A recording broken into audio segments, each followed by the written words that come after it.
But as I mentioned, there were 64 people, passengers and crew on the American Airlines flight out of Wichita.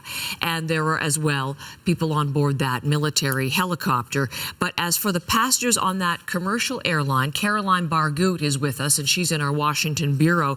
Some of the details about who was on that plane and much of the attention so far this morning, Caroline, is focusing on the U.S. national figure skating program. There appears to have been quite a number of figure skaters and their family members and people associated with them on that plane. What do we know?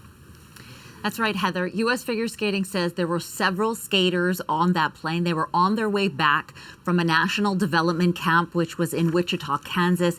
It also coincided with the U.S. Figure Skating Championships, which were also held in Kansas. As you mentioned, their coaches and family members were also on that plane. Now, the governing body issued a statement today. It said, "We are devastated by this unspeakable tragedy and hold the victims' families closely in our hearts. We will continue to monitor the situation and we will release more information as it becomes available." Wichita City Councilor J.V. Johnston says this tragedy will affect many people in that community. Take a listen. Most people in the city are probably going to know somebody on that flight, a family member, somebody, a co-worker, somebody that's on that flight. And that's going to be a really tough time for Wichita, for the families in Wichita, and it's going to be tough. The Kremlin says there were also Russian citizens on that plane. Ice skating coaches and former world champions Shishkova and Vadim Naumov were also on board. They are husband and wife. They won the world championships in pairs figure skating in 1994. They have been living in the United States for some time and were coaching young ice skaters. Their son Maxim was also believed to be on board. He was competing at the U.S. Figure Skating Championships that happened in Wichita.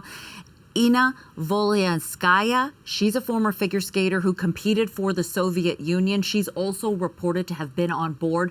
She was coaching for the Washington Figure Skating Club, according to their website. Now, a source told Reuters that there is up to as many as 15 people on board that plane that were connected to figure skating.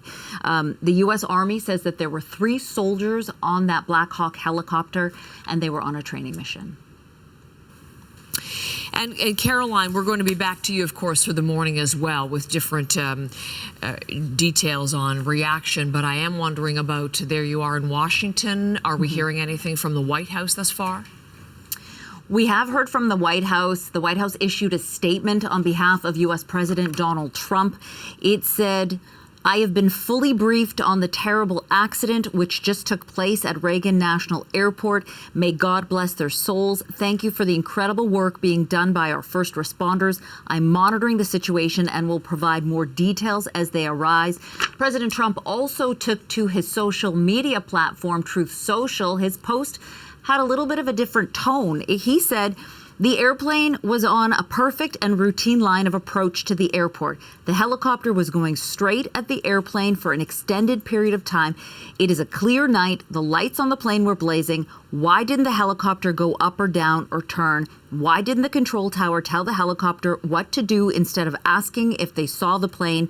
This is a bad situation that looks like it should have been prevented. Not good." He also posted, "What a terrible night.